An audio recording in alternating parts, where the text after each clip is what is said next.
माननीय मोदी जी की लहर दिखाई पड़ती है। बोलना तो पडेगा ना। राज्य बदल जनतेच्या मनामध्ये भगवा रुजवा, पण कायद्याने अजून नाहीये। नमस्कार, चुनाव आलारे में आपका स्वागत है। इस विशेष पेशकश में हम आपको बताते हैं चुनावी खबरें और उनके पीछे की हलचल। चुनाव आलारे में आज की सबसे पहली खबर, पिछले 2 दिनों से महाराष्ट्र के जिस राजनीतिक नेता की, जिस राजनीतिक शख्सियत की सबसे ज़्यादा चर्चा थी, वो यानी कि राधाकृष्ण विखे पाटिल, विपक्ष के नेता, आज पहली बार मीडिया से रूबरू हुए। दरअसल राधाकृष्ण विखे पाटिल के बेटे सुजय विखे पाटिल ने 2 दिन पहले भारतीय जनता पार्टी में प्रवेश किया था और उसके बाद ये अटकलें लग रही थी कि उसके बाद में राधाकृष्ण विखे पाटिल भी शायद भारतीय जनता पार्टी में प्रवेश कर जाए।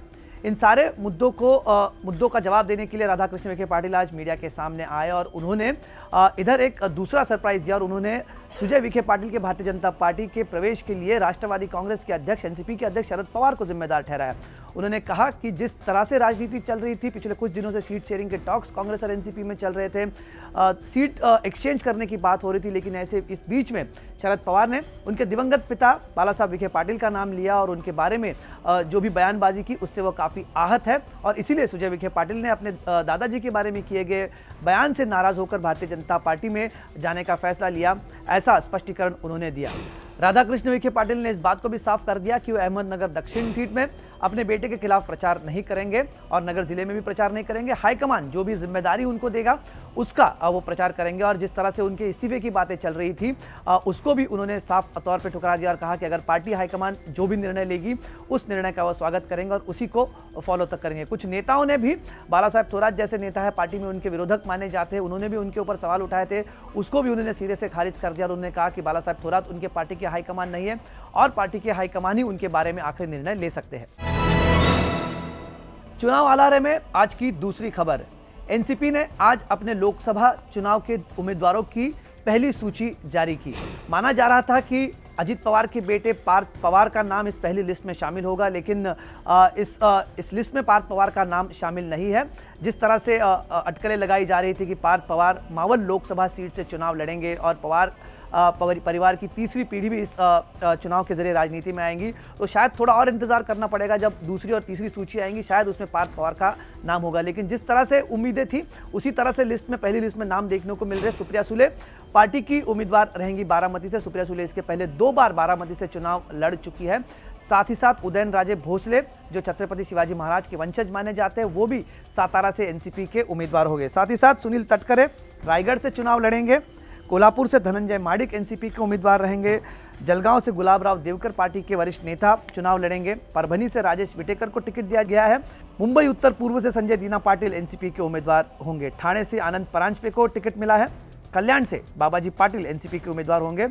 लक्षद्वीप में भी एनसीपी चुनाव लड़ेगी। लक्षद्वीप में मोहम्मद फैजल एनसीपी के उम्मीदवार होंगे। साथ ही साथ हाटकणंगले सीट जहां पर पिछली बार राजू शेट्टी जीते थे, वो सीट राजू शेट्टी के लिए ही छोड़ी गई। उनके स्वाभिमानी शेतकरी संगठन, ये जो उनकी जो पॉलिटिकल पार्टी है, उसके लिए ये सीट छोड़ी गई है। अगर बात करें राजू शेट्टी की, राजू शेट्टी काफ़ी पैठ रखते हैं उस इलाके में, किसानों के नेता है। पिछली बार वहाँ से बड़े मार्जिन से जीते थे और इस बार भी राजू शेट्टी फिलहाल तो अलायंस में शामिल नहीं है। कांग्रेस एनसीपी का जो अलायंस है उसके साथ में फिलहाल नहीं है। पिछले कई दिनों से मीटिंग्स कर रहे हैं और अपनी शर्तें उन्होंने रखी है, लेकिन एनसीपी ने फिलहाल उनके लिए ये सीट छोड़ी है। आने वाले दिनों में देखेंगे कि क्या अलायंस के साथ रहकर वो चुनाव लड़ते या नहीं। साथ ही साथ कांग्रेस ने भी अपनी पहली सूची जारी की है, जिसमें महाराष्ट्र के 5 सीटों पर उन्होंने उम्मीदवार घोषित किए हैं और इसमें भी जिन नामों की उम्मीद थी वो नाम सामने आ रहे हैं। सबसे पहला और अहम नाम इस लिस्ट में है कांग्रेस के वरिष्ठ नेता सुशील कुमार शिंदे का। सुशील कुमार शिंदे सोलापुर से चुनाव लड़ेंगे।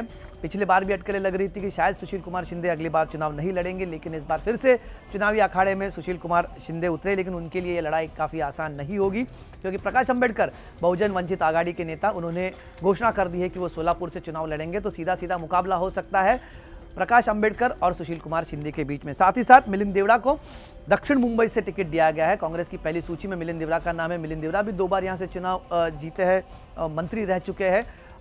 मनमोहन सिंह के कैबिनेट में। मिलिंद देवरा दक्षिण मुंबई से एक बार 2014 में चुनाव हारे थे अरविंद सावंत के सामने। इस बार फिर से वो दक्षिण मुंबई से चुनाव लड़ेंगे और अपनी किस्मत आजमाएंगे। साथ ही साथ प्रिया दत्त उत्तर मध्य मुंबई से चुनाव लड़ेंगी। प्रिया दत्त पिछली बार पूनम महाजन के सामने खड़ी थी और उन्हें भी हार का सामना करना पड़ा था। एक बार फिर से हो सकता है पूनम महाजन और प्रिया दत्त के बीच में सीधा मुकाबला यहां पर हो। नागपुर से नाना पटोले को टिकट दिया गया है। नाना पटोले पहले कांग्रेस में थे, बाद में भारतीय जनता पार्टी में शामिल हो गए थे। भंडारा गोंदिया से चुनाव लड़े थे और जीते भी थे। प्रफुल्ल पटेल को उन्होंने हराया था और इस बार जैसे ही उन्होंने कांग्रेस में प्रवेश किया उन्हें यहां पर उम्मीदवारी दी गई है। नागपुर से एक अहम सीट है भारतीय जनता पार्टी के लिए और हो सकता है नाना पटोले का सीधा मुकाबला नितिन गडकरी के साथ हो। गढ़चिरौली चिमूर सीट के लिए भी कांग्रेस ने अपने उम्मीदवार घोषित किए हैं और डॉक्टर नामदेव उसेंडी वहां से कांग्रेस के उम्मीदवार हो गए।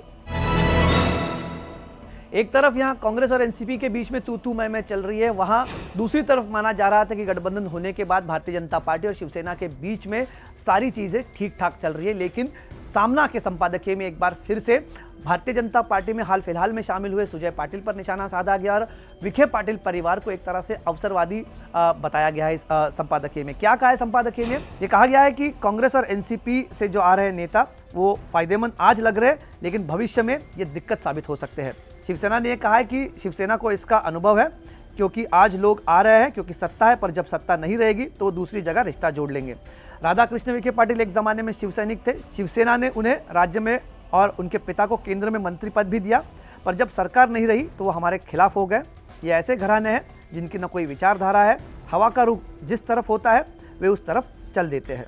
दरअसल भारतीय जनता पार्टी में शामिल होने के बाद सुजय विखे पाटिल मातोश्री भी पहुंचे थे, उद्धव ठाकरे का आशीर्वाद भी लिया था। उद्धव ठाकरे ने कहा था कि पार्टी उनके साथ पूरे दमखम से खड़ी होगी, लेकिन एक ही दिन बाद सामना ने जिस तरह से पूरे विखे पाटिल परिवार पर अवसरवादी होने का आरोप लगाया है उसने सबको अचंभित कर दिया है। चुनाव अलार्म में अगली खबर चुनाव आचार संहिता के नियमों के उल्लंघन की। कांग्रेस ने चुनाव आयोग से शिकायत की है कि दरअसल पेट्रोल पंप्स पर, सरकारी बसेस पर और बस स्टॉप्स पर सरकारी विज्ञापन अभी भी लगे हुए हैं और ये चुनाव आचार संहिता के नियमों का उल्लंघन है। 10 मार्च से चुनावी आचार संहिता महाराष्ट्र में और देश भर में लागू हो गई है और कांग्रेस ने यह भी शिकायत में कहा है कि इन विज्ञापनों को हटा देना चाहिए था। अभी उन विज्ञापनों को हटाया नहीं गया है, इसलिए भारतीय जनता पार्टी के खिलाफ मामला दर्ज किया जाए। रुक करते हैं अगली खबर का। कांग्रेस के वरिष्ठ नेता और मीडिया सेल के हेड रहे टॉम वडक्कन आज भारतीय जनता पार्टी में शामिल हो गए। कांग्रेस के लिए बड़ा झटका माना जा रहा है। एक जमाने में सोनिया गांधी के काफी करीबी माने जाते थे टॉम वडक्कन, और टॉम वडक्कन ने भारतीय जनता पार्टी ज्वाइन करते हुए ये कहा है कि पिछले कुछ दिनों से जिस तरह से एयर स्ट्राइक के बाद में कांग्रेस ने एयर स्ट्राइक को लेकर सवाल उठाया, इससे वो काफ़ी आहत है, काफ़ी दुखी है और इसीलिए उन्होंने भारतीय जनता पार्टी में शामिल होने का फैसला किया है क्योंकि ये सवाल उठाने की वजह से देश भर में कांग्रेस के खिलाफ नाराजगी है। दरअसल इसके पीछे एक राजनीति भी मानी जाती है। टॉम वडक्कन पिछले कुछ दिनों से त्रिशूर लोकसभा सीट से चुनाव लड़ना चाहते थे और स्थानीय केरल के नेता इसके खिलाफ थे क्योंकि टॉम वडक्कन को वहां पर बाहरी माना जाता है और इसीलिए शायद नाराज होकर टॉम वडक्कन भारतीय जनता पार्टी में चले गए, ऐसी अटकलें लगाई जा रही है। भारतीय जनता पार्टी में शामिल होने का सिलसिला पश्चिम बंगाल में भी जारी है। तृणमूल कांग्रेस के पूर्व विधायक अर्जुन सिंह आज भारतीय जनता पार्टी में शामिल हुए और उन्होंने भी भारतीय जनता पार्टी में शामिल होते हुए एयर स्ट्राइक के मुद्दे को उठाकर कहा जिस तरह से ममता बनर्जी ने एयर स्ट्राइक को लेकर सवाल उठाए, इसलिए वो नाराज है और भारतीय जनता पार्टी में शामिल हो रहे हैं। उन्होंने कहा कि 30 साल तक उन्होंने ममता बनर्जी के लिए काम किया और अब वो देश के लिए काम करना चाहते हैं। इस दौरान भाजपा के नेता मुकुल रॉय ने कहा है कि पश्चिम बंगाल में ममता राज का अंत अब नजदीक आ चुका है क्योंकि महाभारत के अर्जुन अब भारतीय जनता पार्टी में आ चुके हैं। ये तो अभी सिर्फ ट्रेलर है, पिक्चर अभी पूरी बाकी है। चुनाव अलार्म में फिलहाल इतना ही। देश और महाराष्ट्र की चुनावी खबरों के साथ एक बार कल फिर हम आपके साथ रूबरू होंगे। आप देखते रहिए मुंबई तक।